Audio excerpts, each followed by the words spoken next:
The Young and the Restless spoilers shock unseen puppeteer. The rise of Aristotle Dumas and the threat to Newman Enterprises in the gilded halls of Newman Enterprises. Every day brings its own brand of corporate sparring.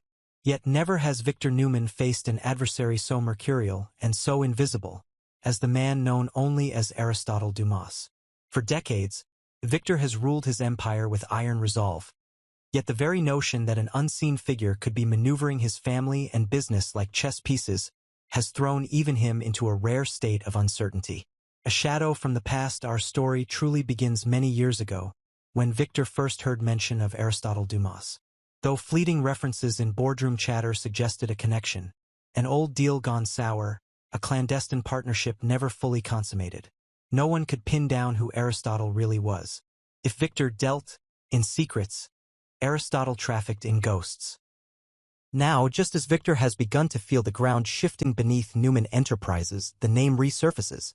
Viewers have watched the careful rollout on screen, a blurred silhouette getting off a train, a glimpse of an expensive cufflink at a private gala, a cryptic voicemail left on Victor's cell. It's been slow, tantalizing, yet undeniably effective.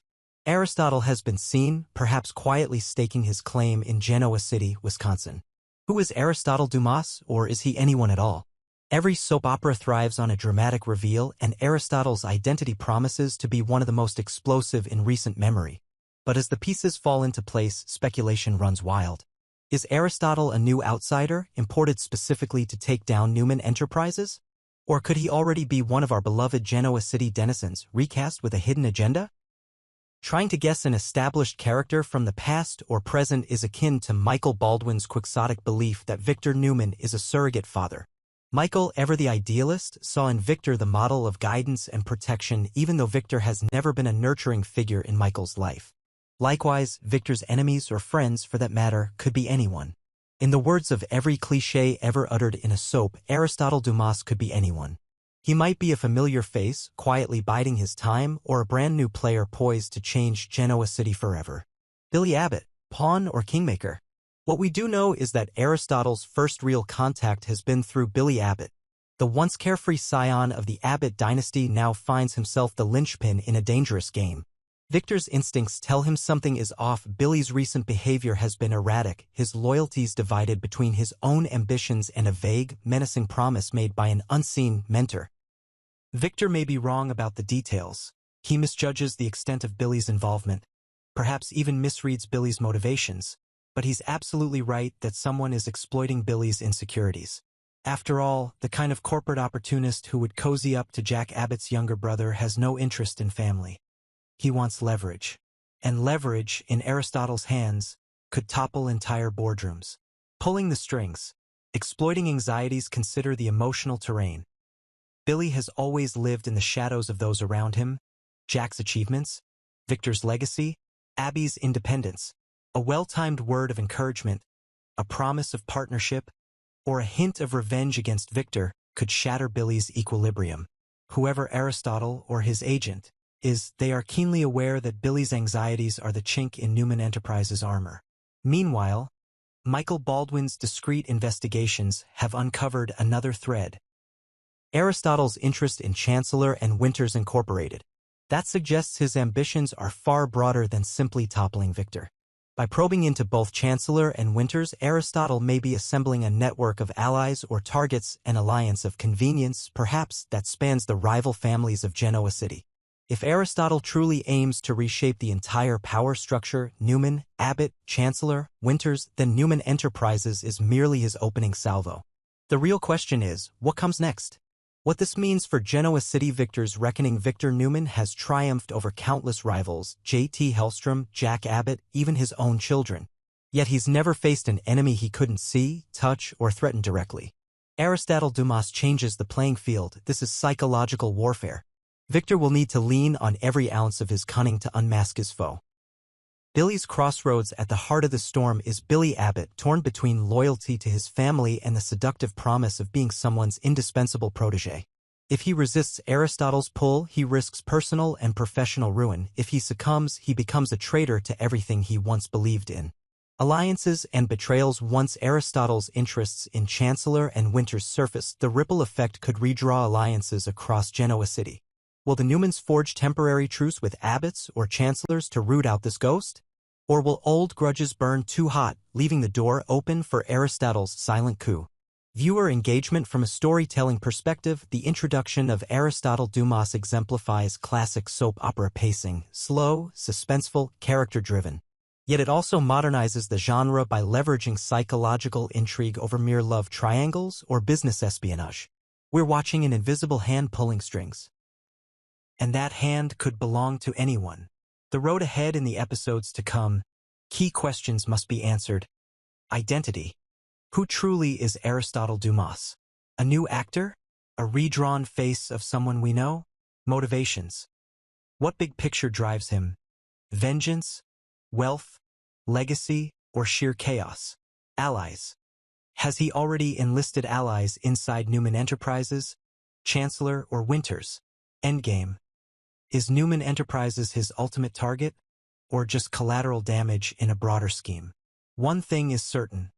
When Aristotle Dumas finally steps from the shadows, Genoa City will never be the same.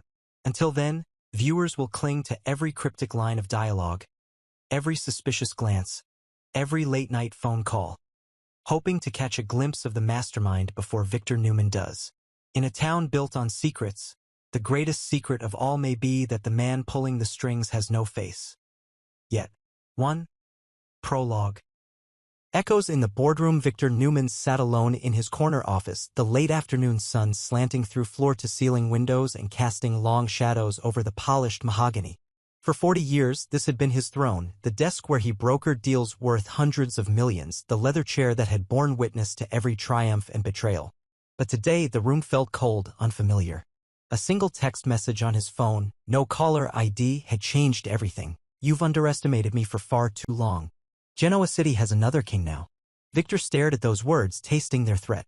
He typed, "Who is this?" and hit send. His heart thumped with an unfamiliar blend of excitement and unease. The reply came almost instantly. "You know me already. I am Aristotle." 2. The man behind the name, Aristotle Dumas. The name carried gravitas, ancient, almost mythic. But there was no public record, no stock ticker, no social media presence. It was as though Dumas existed solely in whispers. A phantom financier, a manipulator of markets, the unseen force behind sudden boardroom coups in New York, London, Dubai. Origins unknown. Rumor has it that Dumas began as a small-town broker in Luxembourg, then quietly built a web of shell companies and shell CEOs across the globe. By the time the financial world caught on, he'd already moved on to larger prey. Philosopher or strategist. His first name evokes the Greek thinker, yet his tactics are ruthlessly modern.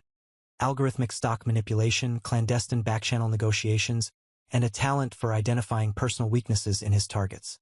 Victor had faced ruthless tycoons before, men and women whose bank accounts rivaled small nations. But never one this intangible. He could threaten them, sue them, even buy them out. But how do you sue a ghost?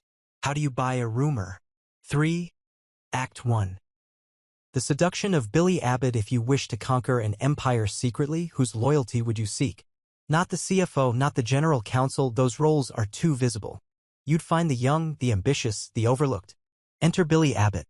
3.1. Brotherly shadows. Billy had always lived in Jack's shadow, the older brother, golden boy of Abbott Labs, Stanford-educated, polished. Jack had wealth, charisma, a seat on the board since his 20s. Billy had, well, enthusiasm, creativity, and a resistance to being defined by anyone but himself. 3.2. A whispered promise. The first contact was subtle. An envelope slipped under Billy's door, containing a sleek business card, no name, just a monogram, AD, and an invitation to dinner at a private club. Over oysters and Chateau Margaux, a voice as smooth as silk proposed a partnership. "I see in you the spark your brother never recognized. Together, we could do more than fight over cookie-cutter pharmaceuticals. Let me show you what true power feels like." Billy's eyes lit up.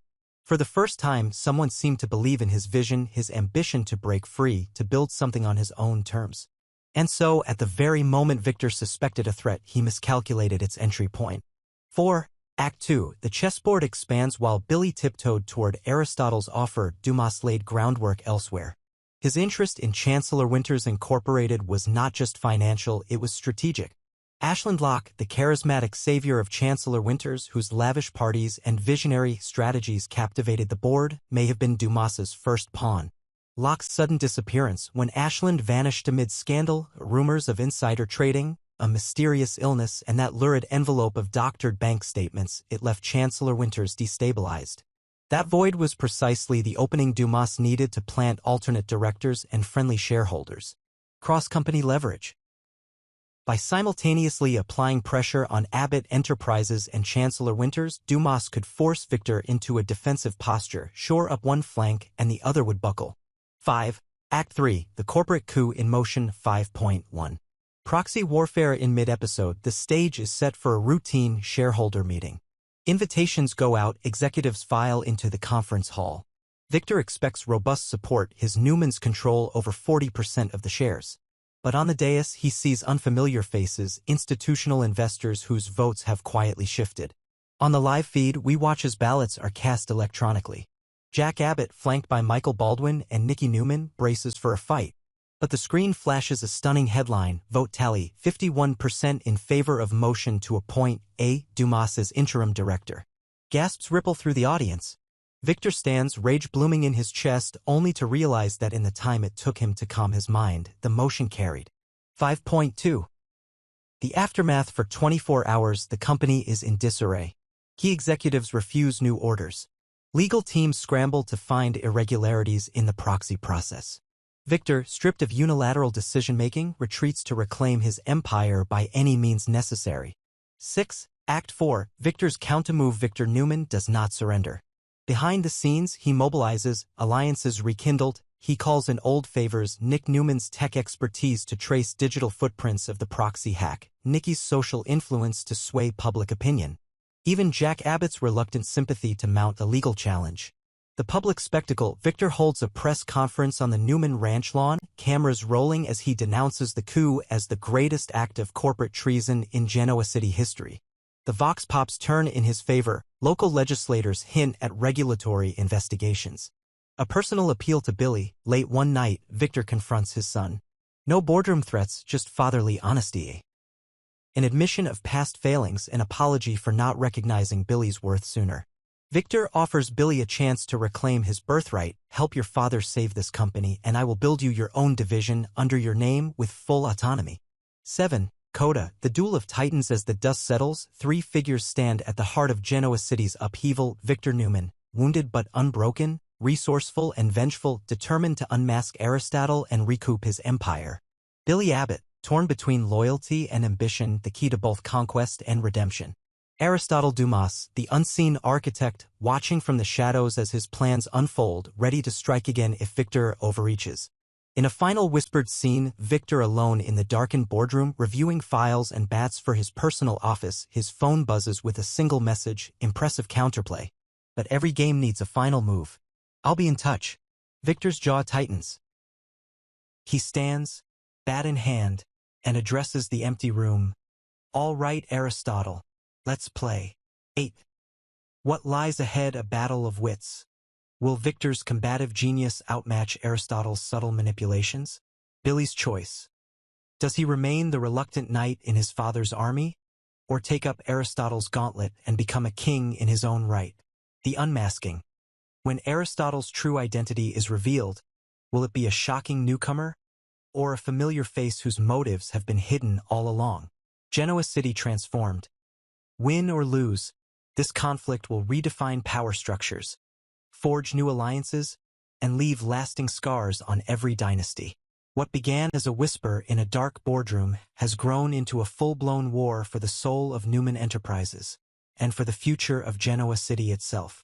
And as every soap opera aficionado knows, the real drama is never just about money or titles, but about the people who dare to reach, and the secrets they carry in their hearts.